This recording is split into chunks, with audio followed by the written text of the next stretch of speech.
Hello. Welcome to episode 15 of the Unboring Wedding Show live. We are live. If you are watching us live, there's people in the chat. It is happening. I got to welcome very early on a lot of friends. Jane is here. Paul, Sabrina, Mike, Doris, all having a little chat before I even logged on. Love that. Happy to provide that place for you in the margins next to the video on YouTube. And if you are not logged into YouTube, please do so with your Google account so you can jump in the chat as well. That's part of what makes this so fun. Is everyone here in the chat, whether it's members of Unboring Wedding Academy, whether it's new people dipping their toes in first, or I am having connection issues, I see, which is bizarre because I am plugged right in.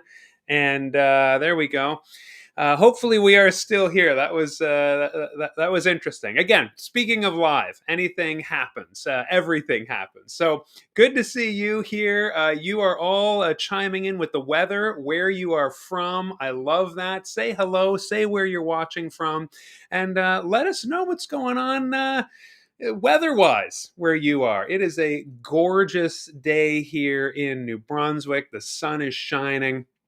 I am super excited to just be outside these days. And yet, this is a couple weeks ago, my daughter decided that she hates her walls. And so I have been inside scraping 100 years worth of wallpaper off of her walls. And yesterday I caved, broke down, had a breakdown, bought a steamer. That's how well it's going. Tried to avoid that. But we have a heritage house, shall we say, here on the shores of the Atlantic in New Brunswick. And so it means I won't be poking around outside doing any of the necessary landscaping and post-winter cleanup. I'll be in my daughter's room scraping her wallpaper. It feels a bit like being an archaeologist. You scrape the layer that was put on in the 90s, which she liked for 5 years. Since we moved here in 2018, she was like, this is good. And then one day she woke up and was like, this is awful. And I couldn't disagree with her. And so started to peel that away. And underneath was this amazing wallpaper from the 70s and started peeling that away. And underneath that was wallpaper from about the 30s, which looks like brown parcel paper and floral stencils on it. So and then we scraped away that. And then there's plaster walls, and people had drawn like pencil drawing. So it feels like, what are we going to find under there? But that's how my life is going. What's going on with you? We're here to talk about weddings. I think I'm treating this more like a members only office hours. Which is the last Tuesday of every month for members of Unboring Wedding.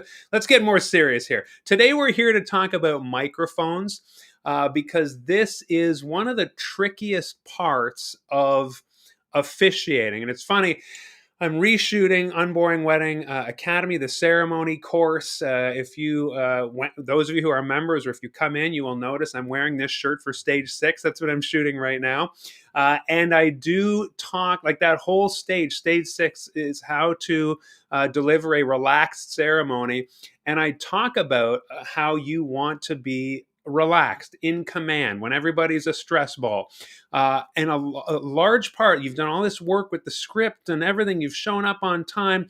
And a lot of the feedback I get on Monday from officiants, when I know that they're officiating their first wedding and I follow up with them, a lot of them say, Mark, thank goodness I listened to your advice about mics. Oh my gosh, it got tricky. So again, you've done all this work, and then you show up and you do your mic check half an hour before, and then you realize there's problems, or things aren't set up right, or the DJ or the venue, house audio person is insisting on things that are just going to put you in a real pickle when you are up front trying to deliver your ceremony.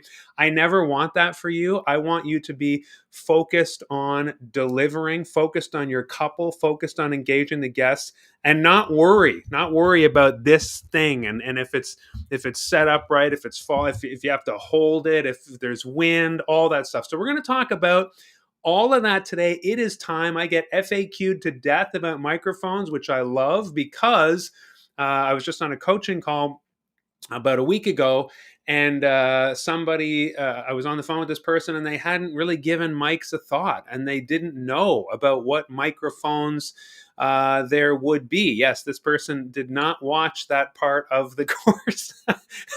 They missed the memo on that. And so on the phone, I said, what do you know about mics? And what do you know about mics for your couples? And what do you know about mics for readers? And that is how we're going to go through this today. You need to think about mics for yourself as the officiant or celebrant. You also need to think about the miking situation for your couple, what they will need a mic for and when, and how you engage with the mic and help them out for vows or things like that. And then you also need to think about mics for anyone else who's going to come up and say something, typically a reader or someone delivering a prayer or something like that. We're going to cover all of those today in maximum 1 hour, maybe less. Could be 20 minutes, never has been before, but who knows? Because there's always such fun engagement going on in the chat. So, again, say hello. I don't know about you, but I can't peel my eyes or my time or my attention off of the news these days. Thank you for creating this bubble for me where I'm going to be with you and I can't be constantly looking at blue sky or the news feeds. So this is a moment of respite. Maybe we can be in this together and hope you're doing well. So we got some weather reports early on. Again, good to see all of you. I got Doris here from New Jersey. Spring is only 7 days away. You're right. I tend to think about just the weather, but the season is coming. My family are hoping to go skiing this Friday one last time, but when it's like 5, 6, 7 degrees, you're like, the ski season's over. We're going to squeeze one more in if we can make. So I'm hoping it's not too nice this week. Then next week, we can get into double digits, but just not yet, okay? Bill says a bit winter for Tahoe, warm snow coming in. And he and Mike are going back and forth. And Mike today was writing a ceremony. I know he was emailing back and forth. He's a member of Unboring Wedding Academy, and he has access to Efficiently, the software that we've created exclusively for Unboring Wedding Academy members. If you joined after November, we kind of cut it off, and we're allowing people to test and beta use it. And Mike is incredible at that. He's been sending me lots of feedback, things to tweak, things to change. But I will show you inside Efficiently today for the planning session, because I want to show you just how much I believe microphones are a factor to be considered, to be thought through, and to discuss with your couple. So we're going to talk about that today. Anita's here. Good morning to you. Still hanging out in Tennessee. Hey, well, I've heard great things, and so I can see why you're hanging out there. Lisa's here from New Jersey. Good to see you. Scott here. These are all members of Unboring Wedding Academy. Love it. If you're not a member, please say hello. Let us know that you're officiating your first one. And say hi. And again, any questions you have, I am here for those as well towards the end of my little session here, whatever I have to say about microphones. Okay, so Jacqueline is here. Good to see you. Creating Ceremonies with Heart from Calgary, Alberta. Fellow Canadian, fist bump. Good to see you. Nancy is here from Olympia, Washington. Jerry, good to see you from Electric City, Washington. 41. Drizzly, you got your coffee in one hand and your elbow up with the other. Oh, that's a little political reference there. Well done. It's the Canadians who have elbows up right now, but you're allowed to have honorary elbows up. Karen is here from Florida. Good to see you. And let's see, Shelley, hello from BC, Canada. Rainy here in the mountains of BC. Is it ever anything else? A little friendly poke there from your neighbor on the East Coast, Shelley.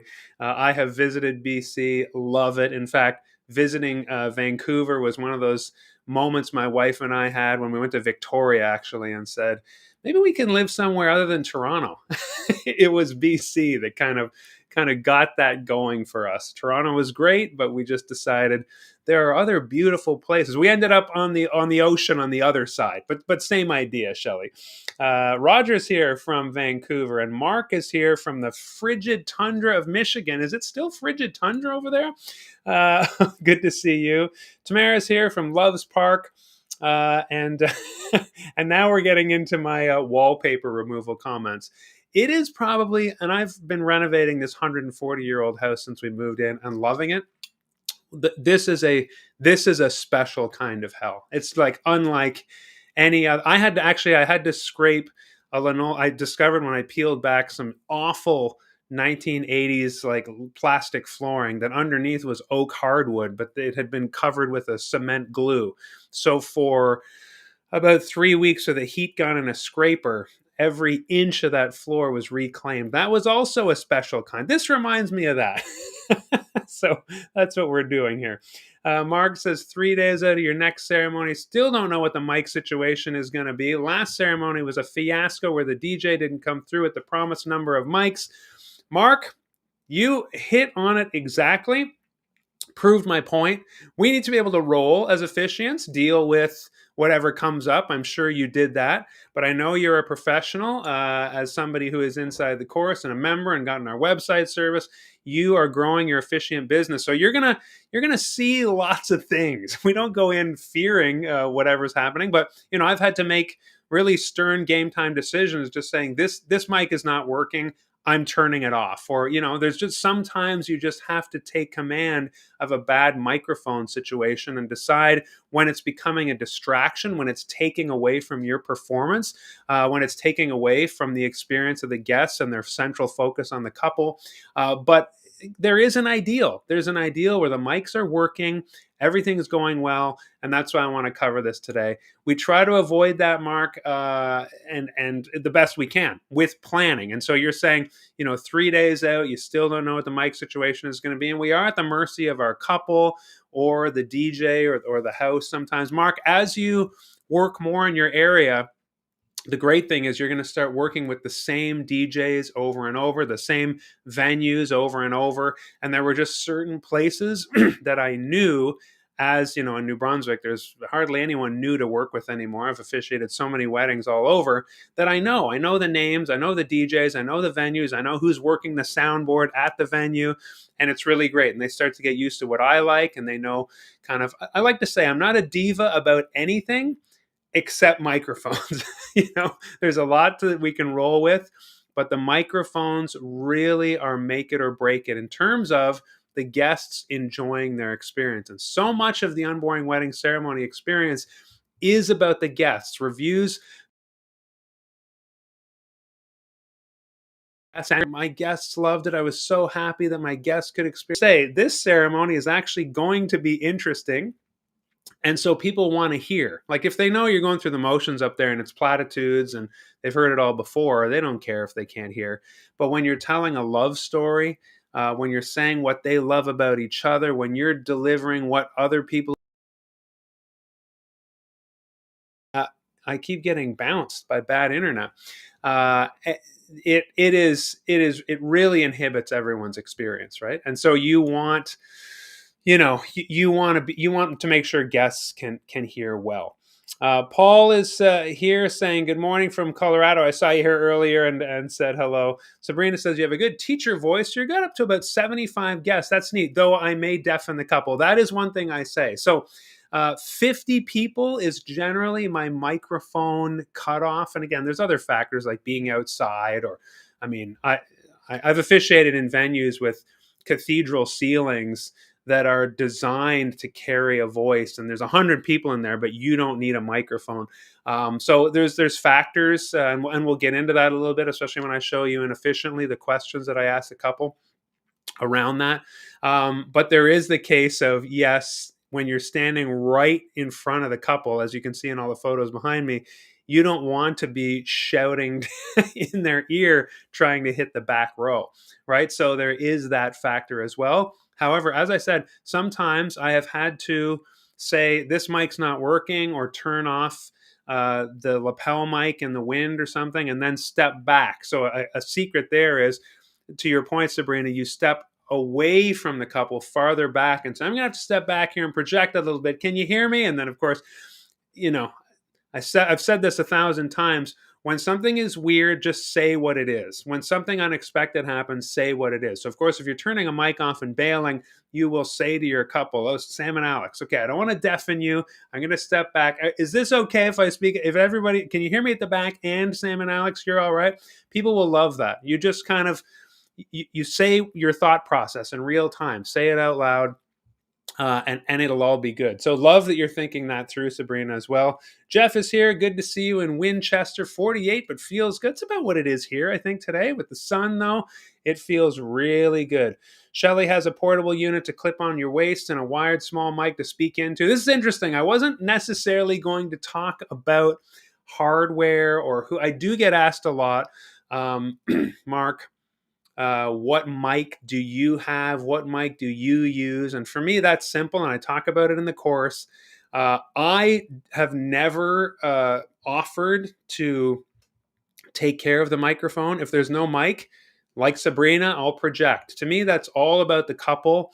I don't want to, if something goes wrong with microphone stuff, I do not want to be on the hook for that. I do not want it to make it into one of my reviews. Mark was great, but his equipment really crapped out.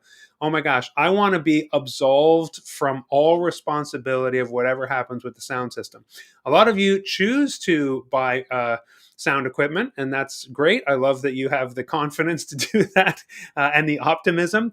It works for you, and some of you I know charge extra and say, I'll officiate a wedding, and also for an extra X amount of dollars, I will bring the sound system. Some of you make sure that you just always have your own with you. You're most comfortable with that. So there's different approaches to the actual hardware and equipment of that. And I'm welcome, I'm open to you asking questions about that. But for me, I have never dealt with the microphones. I tell my couple, that's on you, that's on your DJ. I don't know if your uncle has some. I tell them what I need, and that's what we're going to talk about today. But in terms of procuring it, I don't do that. But I know a lot of you, like Shelly, you have a microphone. I'm too scared. I'm too scaredy cat. It's like the same reason I don't use an iPad or a tablet. I'm too scaredy cat that the iPad will crap out. Like, here I am doing a live and the internet is kind of going in and out a little bit. There's nothing I can do about that. But if I'm in front of 100 people and my iPad starts glitching, I talk in the course about always having a backup. If you have a tablet, have a paper backup. If you're using paper like me, have a tablet backup, just in case your binder in the script spontaneously catches fire or you lose it or something like that. You always want to have a second script. But it's because I'm scared. It's because I want to be concentrating on what I'm saying and what I'm doing, and not worry about mics and scripts and technology and things like that when I get there. Mike says he has a go bag with necessary stuff, including that bag is a set of wireless mics just in case you have an issue. Yeah, nice one. That's really cool. Okay, you guys are going to keep talking about speakers and hardware, and that's absolutely great. Compare mics, see what you use, what you like. Enrique's here from West Hollywood, California. Good to see you. Eric, love to see you here officiating your first wedding this weekend. I'm thrilled to hear it. Here's the mics. Here's the skinny on mics. That's obviously why you're here. And it's going to go a long way for you, especially if it's your first time, Eric, when you know what's going on with microphones. Just scanning in the chat here. Kate says, I have a dark wood paneling from the 70s. Here we are back to what we got on our walls. Afraid to find out what's behind it. Hey, Kate, have you seen Ozark? There could be millions of dollars behind it. So if I were you, I'd be cracking in there as quick as I could. Spoiler to those of you who haven't seen Ozark. But you never know what you're going to find under there. I mean, my daughter started to hate her paper so much that just scraping it and getting it down to plaster walls is a relief for her. So that's that. Being the good dad that I am, I'm trying to make that happen for her as quick as possible. Then the priming and the painting will begin and all that. But wallpaper, man.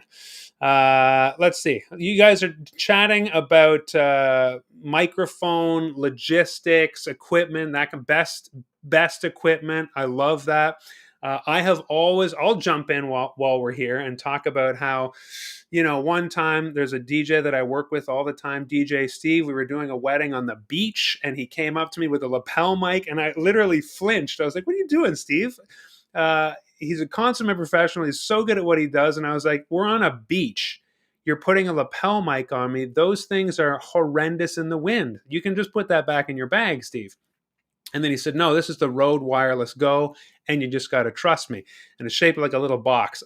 I get no money from Rode Wireless Go, from Rode, but sure enough, he clipped it on me and actually put it under my tie.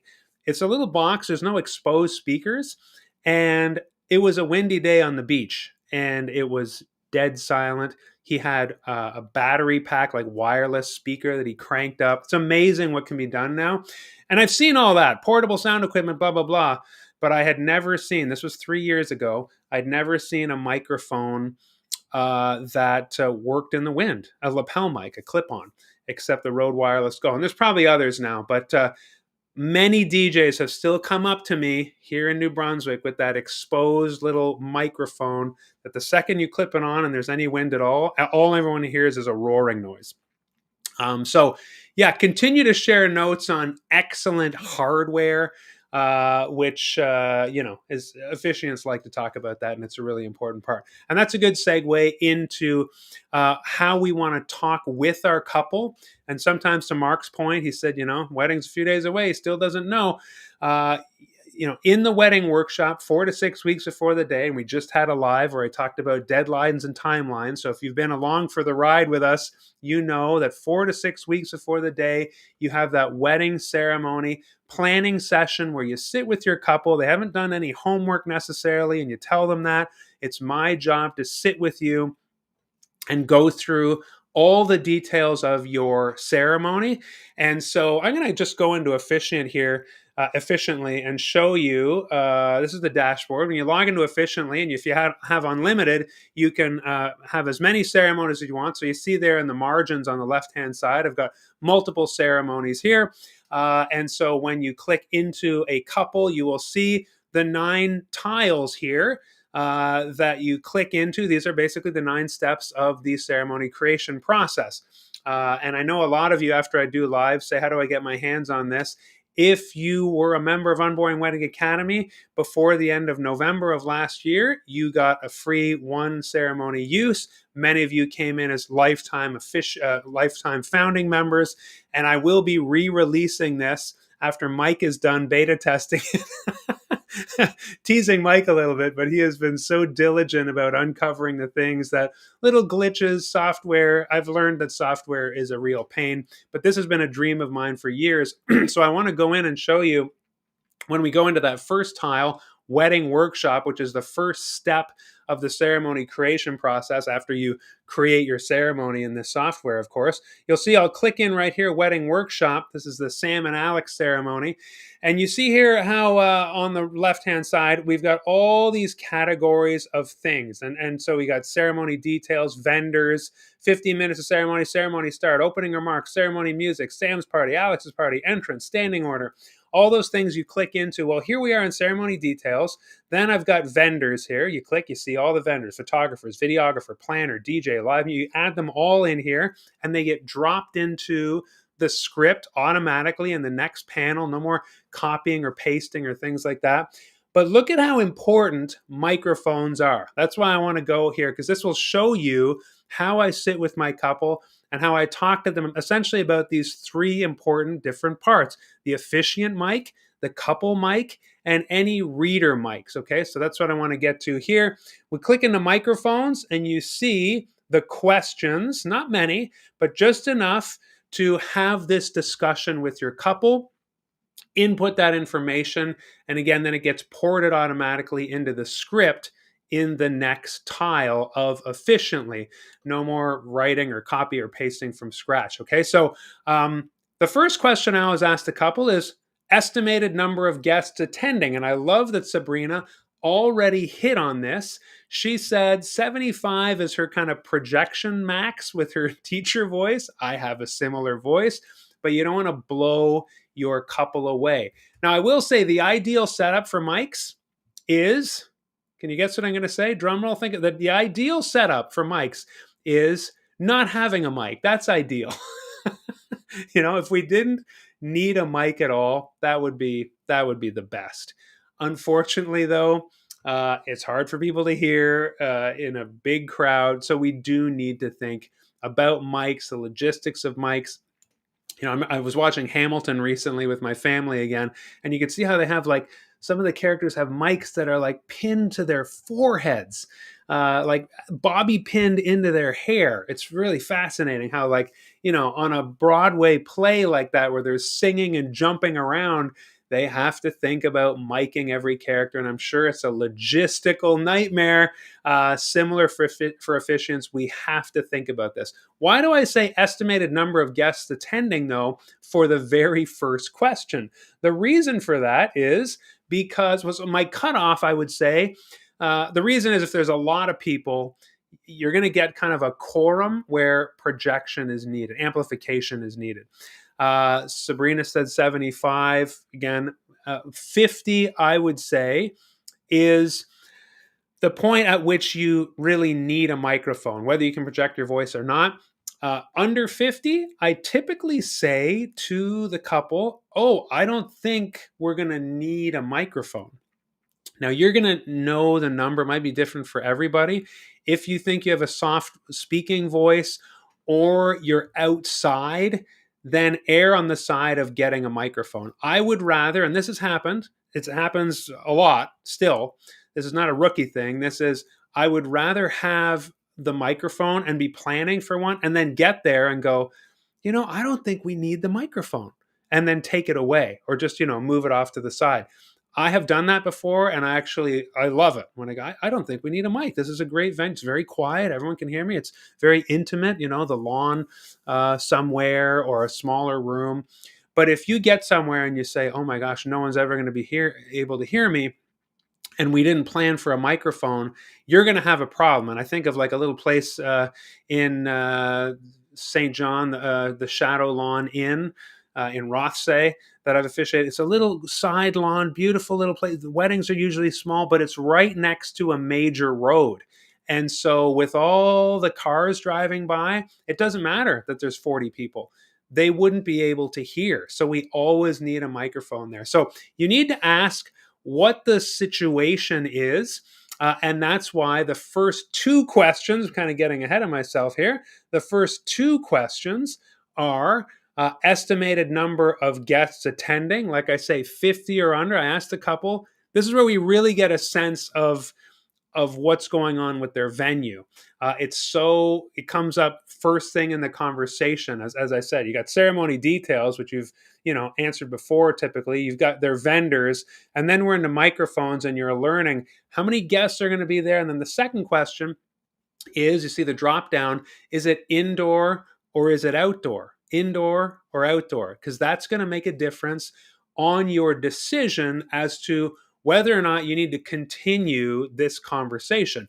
If they say it's 30 people and it's indoor, then you don't need to really proceed, I would say. But if they say it's 60 people and it's outside, or it's 100 people, then you're like, oh, it doesn't matter where it is typically. Then you're going to need a microphone. Okay, so that is really something to consider. Now, what style of mic for officiant?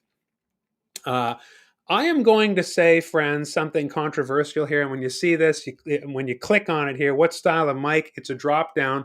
We got a lapel mic or a headset mic or a handheld mic on a stand. And those are the only options I've provided. Now, I know some officiants who are maybe more well-established would say, where's the handheld? That should be on there. I am so opposed to that, especially for new officiants, first-time officiants, that I have not provided this as an option. If you are a really well-established wedding officiant and you're using efficiently, like many of our professional members, the Marks and the Mikes and folk Jane and people who are officiate tons of weddings, you can select handheld on a stand and then delete on a stand if you like to just hold the mic. But I refuse to do that. It creates all kinds of problems. And so that's why when I designed efficiently, because I get to have my say, because it's it's the software I've designed for officiants. Uh, it's handheld on a stand is really the only option for handheld. You do not want to be stuck holding the mic. And I get so much feedback on Monday from first timers who were forced to hold a mic from the DJ. Here, that's all we got. Sorry, we don't have a stand. I have said to a DJ before, and to Mark's, who said I did. Was it Mark who said I didn't get the equipment that was promised? Yeah, that's what you said about one of your recent. When I don't get the equipment that was promised, I mean, I've had a DJ say, "Well, maybe I have a stand in the van," and I'm like, "Yeah, okay, well, go get it." He comes, "Well, I don't have a clip." "Well, do you have black? Do you have black electrical tape, grip tape, duct tape?" And I have taped a mic to the clip on the stand because I just refuse to hold it. Now, again, that's not ideal because it shows up in photos and stuff. We want the mic to look nice, ideally, and so if I can, if the proper equipment's not there and we can ditch the mic by any means, because I remember I started this whole thing off by saying the ideal situation is no mic at all. I love when there's no microphone between me and the couple, and that's ideal. You don't have the risks of problems with the microphone, feedback or noise or things like that. So if I can get rid of the mic and it's not ideal, I'll just say, great, we'll try it naked. We'll do it a cappella here. But I am so insistent that I'm not going to. And again, I've been on the phone with so many new members or people getting my coaching package, and they say, wow, I didn't think about me holding my binder. There's a cup of coffee right now, but you get the point. And a microphone. And then if I had to turn the page on this cup of coffee, how am I going to do that with my elbows? My elbows are busy being up right now doing other things. How are you going? It's going to be super awkward every time you have to turn the page. Again, some of you I know have tablets or phone. I mean, phone. I talk about this in the course. Phone, you're still going to be, and I see this a lot. You see this with wedding reception speeches or things like that. You see people holding it this close. Like, you don't want to be officiating a wedding and need to and have such a small screen that you need to be holding it this close. Now I'm getting older and I need to hold things farther away. In my 40s, my eyes are starting to get a little bit dim, but I also don't want to be doing this, right? So that's why I talk about having a nice big binder, 8.5 by 11 sheets. iPad, you want to hold it low, you want a larger size. So if you can do that, if you want to hold your mic in one hand and you think you can risk scrolling well, if you're some sort of scroll ninja with a tablet, you can do that. But I'm going to say handheld on a stand is ideal for you. Or you see the other options there, lapel mic. But again, that's why we asked, is it indoor or outdoor? So red flags if they say it's outside and it's a lapel. We dug one out of a drawer. My uncle used to be a DJ in 1985. We have a lapel mic for you. I would say that's not going to work outside. You need the latest cutting edge sound canceling lapel mics if you're having a lapel mic outside. Headset mic is the other option, kind of the Backstreet Boys style, and and that works too. Although I do make sure that it's not like a gaming mic. I cannot believe I have been put in a situation before where they had a headset mic, but it was like a Logitech from 1995. I felt like I should have been, I should have had a controller in my hand the whole time. So I put it in efficiently because this is the kind of conversation you want to be having with your couple. It doesn't take as long as we're taking here because they will typically say, I have no idea. And you will say, okay, here's what I need. If it's outdoor and it's that many people, a handheld mic on a stand is the second best option. It's kind of foolproof. Remember, best option is no mic. But okay, let's assume we need a mic. Well, second best option, the safest option is always a mic on a stand. And another important thing from when you think of mic on a stand is a boom stand is always the best. That it can be either leaning slightly toward you or to the side. You'll see different variations of that in the photos behind me. Like, see this one, I didn't need a mic, which was great. But other ones, that one, no mic. That one, no mic, because it was so some of them are lapels, but some of them are like a boom stand off to the side or in front. The reason for that is, think about it logistically. Again, if you've never officiated a wedding, you don't think about all this, and then you get there and you go, uh-oh, if there's a pole right in front of you, think like a singer, Elvis Presley or something.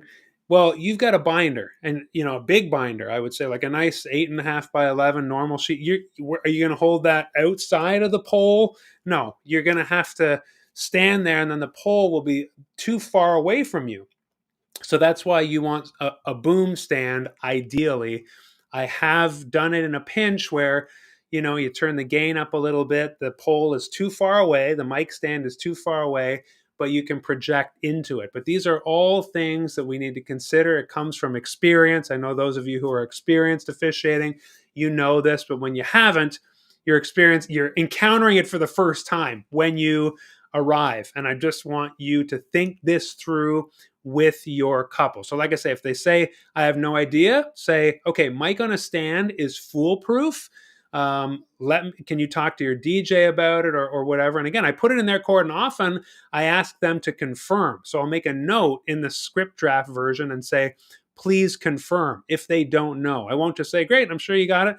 I will actually put in the script draft. So here, if you choose mic on a stand, it'll import over automatically. But then in Efficiently, you can make a note and say, please confirm this with your DJ or the sound person. If they say, yeah, we got a lapel mic, make sure it's new. If it's inside lapel, you're probably good. If it's indoor headset, you're probably good. And again, I like to ask, is it like a modern headset, or is it like the groom's old gaming mic from when he was 16 years old? Can you let me know? So things like that. All right. So that is officient stuff that you need to consider. And now I'd like to move on to the other questions, which are relating to the couple and any readers. But we've been at this for 40 minutes. So any questions? What am I missing? I'm missing humdinger conversation here. Any questions right now in the chat? I'm seeing Chris here from Neighbors Nuptials in Ohio. Good to see you. Jacqueline says, if I show up at a ceremony and a mic is up front on a mic stand, I politely ask the DJ, venue, sound person to remove the stand. I feel the mic stand looks bad in wedding photos. Okay, so like remove it completely, or do you hold the mic, Jacqueline? I agree that you want to move. So this is not pertinent to today's conversation, but when you move out of the way for the kiss or even for the vows, I always take the stand with me. You don't want just the stand there. And a lot of times the photographer will move the stand before the ceremony when they're taking pictures of the venue or that kind of thing.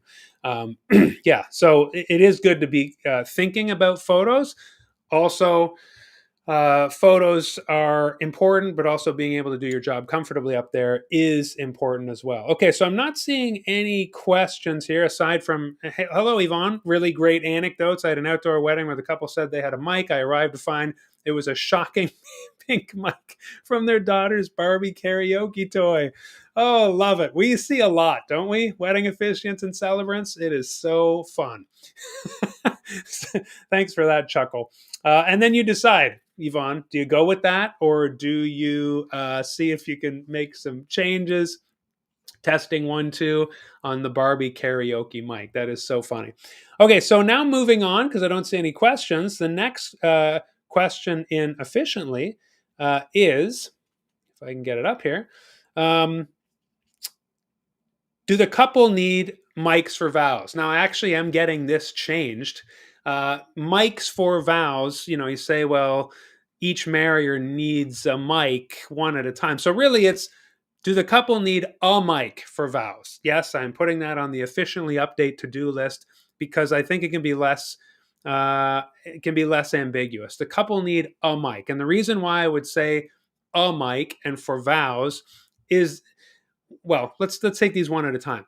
When does a couple need a mic for their vows? I would say they only need a mic for their vows if they are writing and reading their own vows to each other. So this is part of the ceremony training when I talk to you about how to use efficiently, but also how to guide your couple through on the workshop. When you ask them, do you need a mic for vows? I don't put it to them like that. Do you need a mic for vows? I say to them, do you know how you are saying your vows to each other? Have you chosen one of the three styles? Okay, so again, in the wedding workshop, you don't say, do you need a mic for vows? Because they'll say, I have no idea. You will say, and this is part of the training, do you know how you'll say your vows to each other? Are you writing and reading your own? Are you repeating after me? Or are you just saying I do? I just ask you a big long question. Do you, as long as you live? I do. Well, you can see how if it's just I do, they don't need to be mic'd. You're not going to take it. Everybody needs to hear you say I do. They'll sort of hear I do and it's over. That's fine. For repeat after me, I'd say it's similar because again, mic stuff is so distracting that if people know what's going on, they're fine with it. They're not going to say, I can only hear the officiant. I'm really upset that I couldn't hear Greg the groom's voice. So for repeat after me, I just leave the mic. I'm mic'd. Sometimes a DJ, audio person will put a lapel mic on one of the marriers, and that'll amplify them slightly. But let's just say it's just a mic on the stand for repeat after me. Well, I'm saying, I, Greg, take you, Sam, to be my, and everyone knows what's being said. That is what frustrates people is when they don't know what's being said. They're not going to be obsessed. I can only hear the officiant. So I don't bother with mic stuff when they are repeating. So if they say, we're just saying I do, then I hit the drop down here and say, no, they don't need a mic. If they say, we're going to repeat after you, also I click the drop down here, no. The only time I would choose yes is, do they need mics for their vows? If they say, yeah, we'd like to write and read our own. If they're writing and reading their own vows, then I think it's really important that they be heard. And this is where I say, so I'm glad I popped into the chat there. What do you do in that case in the ceremony? I tell the couple, great, yes, we're going to use a handheld mic. Or if you have a lapel mic, I say now we need, and that's why this gets ported over into the script. Now we need another handheld mic. Even if you're wearing a lapel, if the couple want to write and read their own vows to each other, you need to find a microphone for them to read their own vows. Now, one thing that bothers me, again, you can do what you want, your own style, but if you're a first timer, I recommend don't hold the mic for your couple. I've seen so many wedding photos where the officiant is kind of the couple are crying and reading, and the officiant standing there like this, and everyone starts to fixate and wonder, like, how's the officiant doing? Boy, their arm must be getting tired. Oh yeah, their arm's starting to shake a little bit. Or if it's super intimate and they're talking about like just beautiful things, the kind of spouse they want to be, the person that they aspire to, and in old age when I look down and I think, I don't want to be there. I don't want to be there standing there holding that thing up to their face. So that's my little argument for I always take the mic off the stand, give it to the first marrier who's saying their vows first, take the stand, and walk away 3 giant steps behind. Typically, also, I will have their vows in my binder. That's just another little hack that you would find out if you took the course. You print that, you ask them to send them to you, you print them out on a nice clean sheet of paper, even with a sleeve, like a page protector. And so when it's time for vows, I give the marrier their vows out of my binder because we don't want them pulling out a crumply piece of paper or something like that. Give them the vows, give them the mic, take the stand, and I take 2 giant steps back. You don't need to be in the photo or anywhere near them for this part, and I find it's more intimate when you're not there. Then that marrier finishes, you step forward, mic stand, you've left it. You take the sheet, put it in your binder, take the other sheet, give it to the other marrier. They can pass the mic to them. And then again, you disappear yourself. Okay, so that's kind of mic logistics, whether or not you have a lapel. Like I said, if you have a lapel and there is a handheld, you need it on a table or sometimes a low stand somewhere nearby. You just kind of pull it up from there. You need to produce the handheld mic from somewhere, okay? And again, if you've officiated 10, 20, 100, 300, 500 weddings, you're going to have your own preferences here. And maybe with some experience, you've figured that out. But this is what I do every time with hundreds and hundreds and hundreds of ceremonies behind me. It just works. I don't want to be there interloping when they are saying their vows. Even if I have a lapel, I make sure they have a handheld. And those instructions should be in your script. So when you write your script, you know my mantra, a script that only has the officiant's words is only half done. You need all these steps. You need to say in your script, there's a mic, I pull it off the stand, I give it to Greg, he reads, and it's like that. So you want to have all those steps listed out in the script, if for no other reason than to show you've thought it through. Every element, you want to think it through.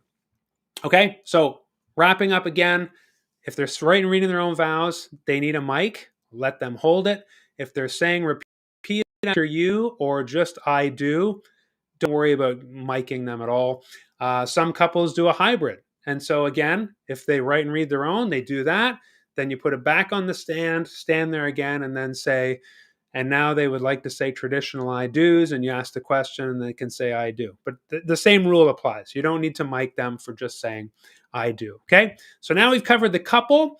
Now there's some logistical stuff to think about with anyone else who might be saying something in the ceremony. And I'll tell you a few different scenarios that have happened to me over the years, but inefficiently, we're going to show what he asked the couple here. Anybody else? Nancy's here. Hey, fellow officiants, good to see you. Better late than never. Glad you made it. Eva is here. Had to do exactly that because the DJ only brought one mic. I was mortified knowing I needed to be out of the picture. Okay, cool. So you guys, vows are the most important part that the guests want to hear. Exactly. People will get upset. Again, this is a crowd. It's like a mob. You do great. They love you. If they can't hear, they start to get frustrated. You start to feel that. People might comment, we can't hear. You don't want that happening. You want everyone to be happy. And when the couple are, saying beautiful things to each other, or you're telling their great love story, people are going to get upset, and it's going to ripple through the crowd if you didn't think this through. So that's why we're here today, and I love that you're here thinking this through with me, because it's important to you, obviously, as it is to me. Kate says, I give the DJ's mic a chance, but if it causes a distraction from the ceremony, you ditch the mic. Good.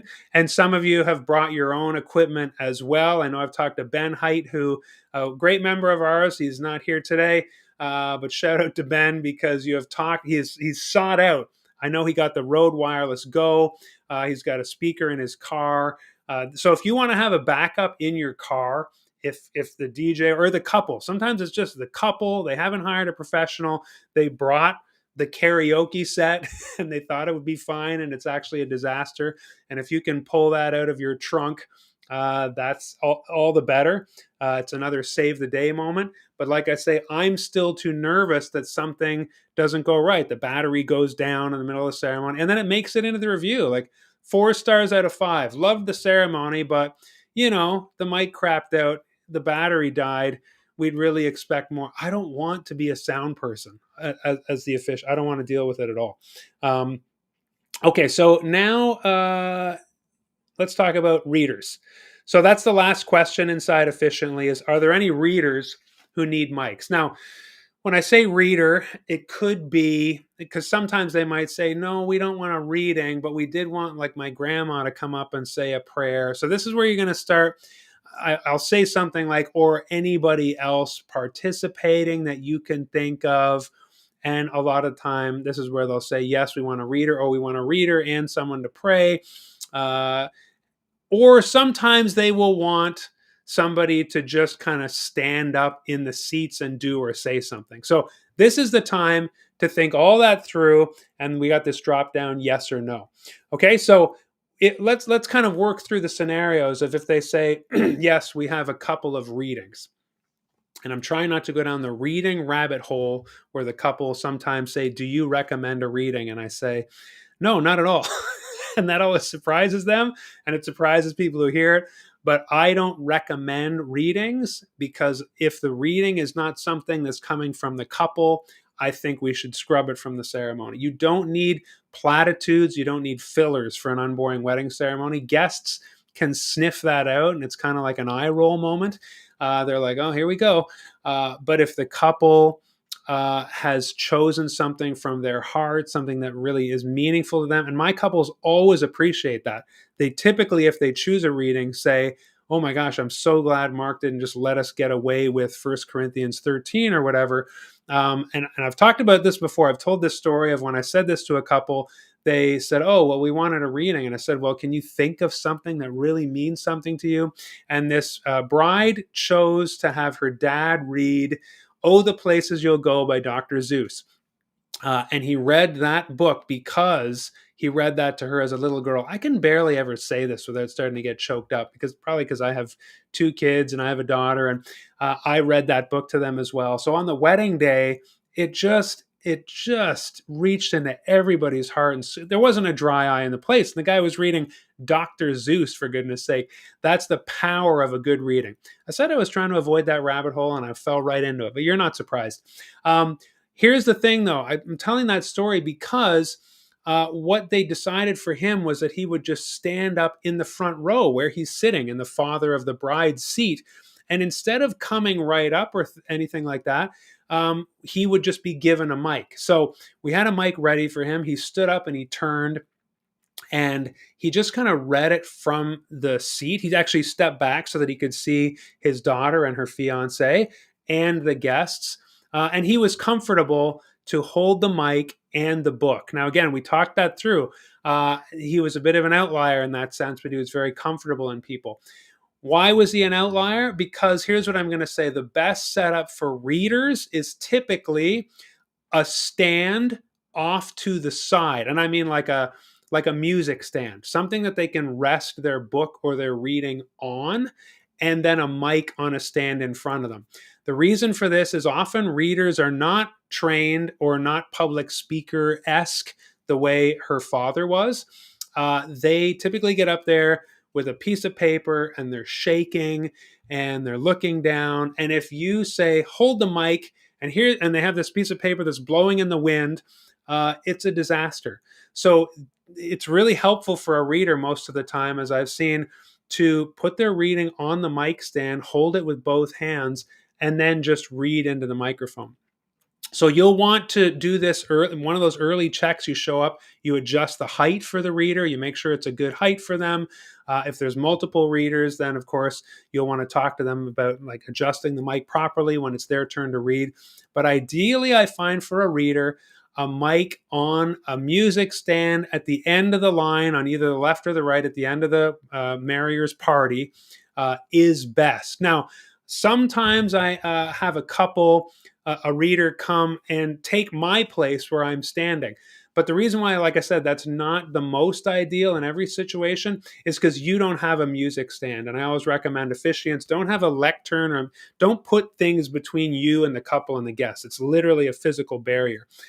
So when a reader comes where I am standing between the couple, they don't have anywhere to rest their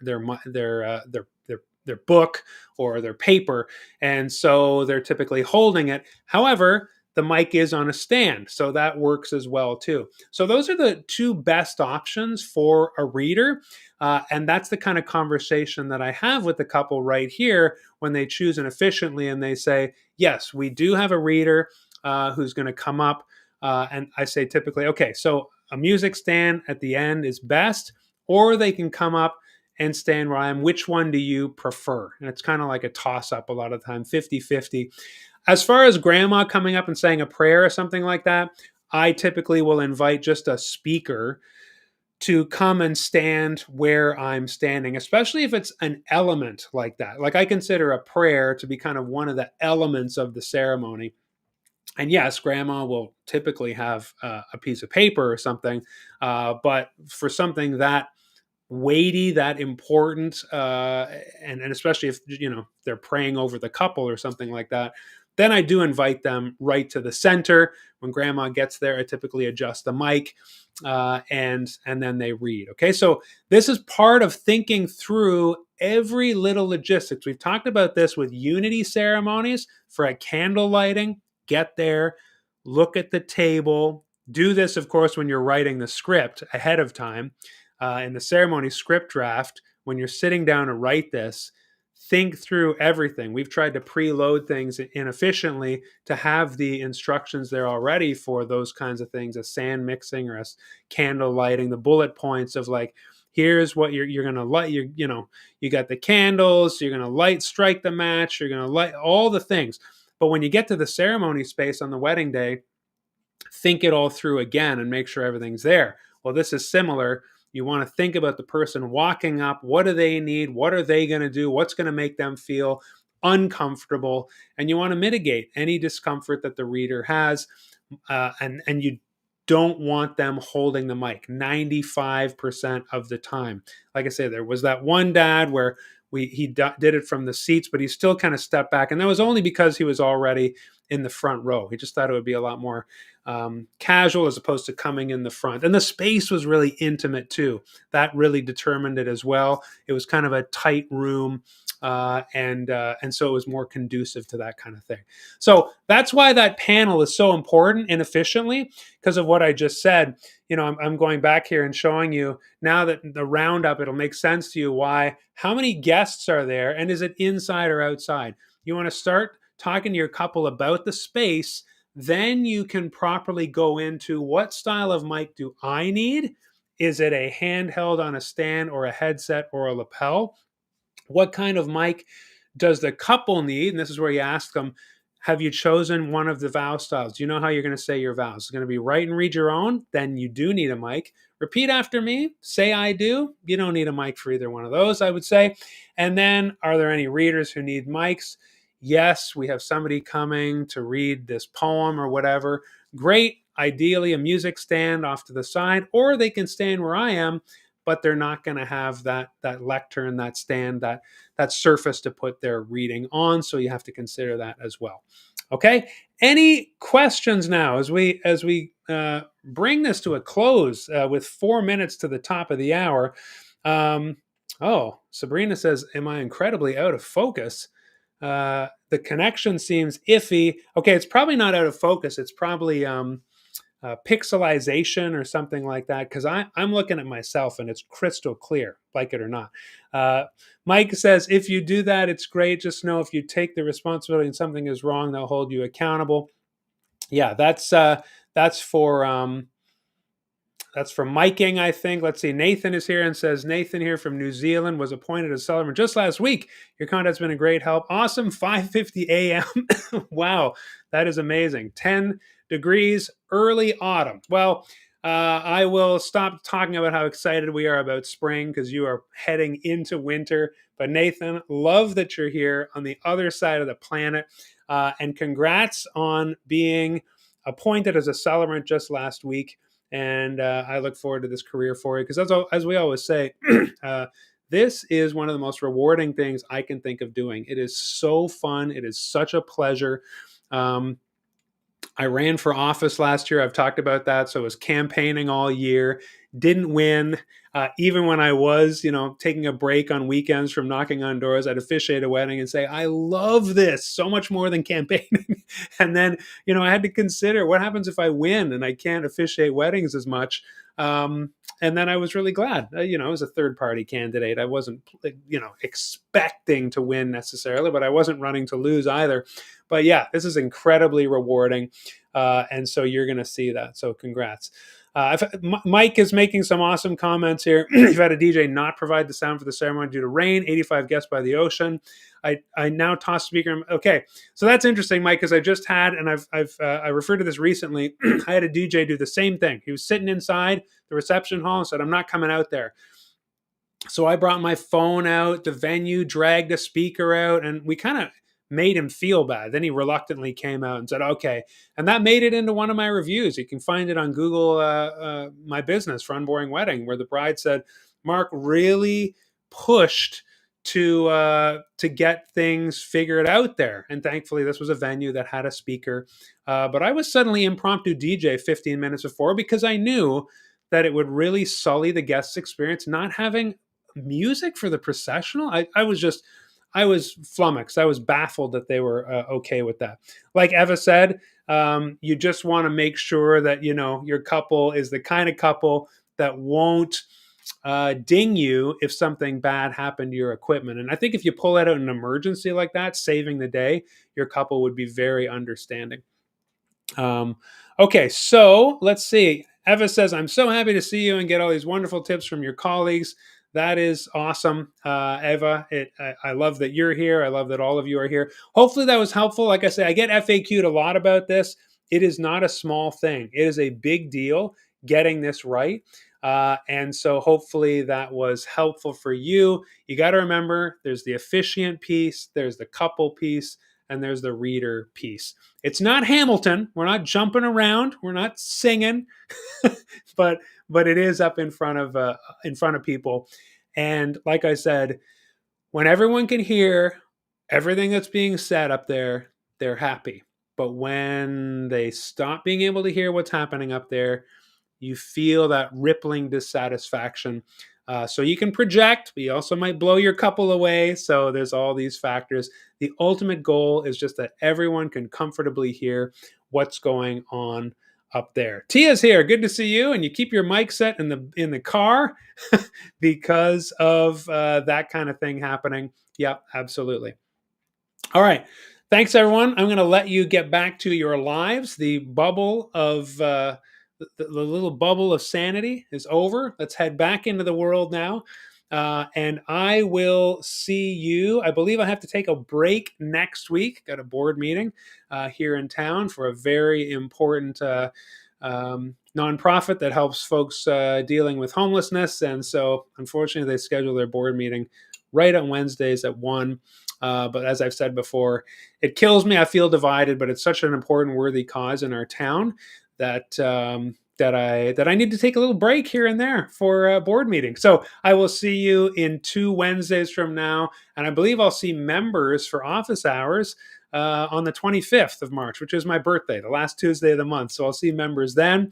And if you want to join and become an amazing member, just like everyone else here, and I have referred multiple times today. So in the training, I go into more rabbit trails of detail in the training. And of course, in April, all members are going to get access to Efficiently. So if you're watching this in May, then boom, join Unboring Wedding Academy and you'll get access to Efficiently. But that's coming to all members in April. Unboringweddingacademy.com. And you can join the membership, get all the training, get access to the Love Story Caster, which is, of course, already live. You get your login to that. It writes your couple's love story for you in just a few minutes. We love that. It saves us hours to write your couple's love story in 3 minutes by just pasting the information they've sent you. Is a modern miracle of technology. And I'm so grateful to have all of you along for the journey and to be a part of your journey as well. So see you in a couple of weeks. Thanks for being here live today. And until I see you again, thanks, friends.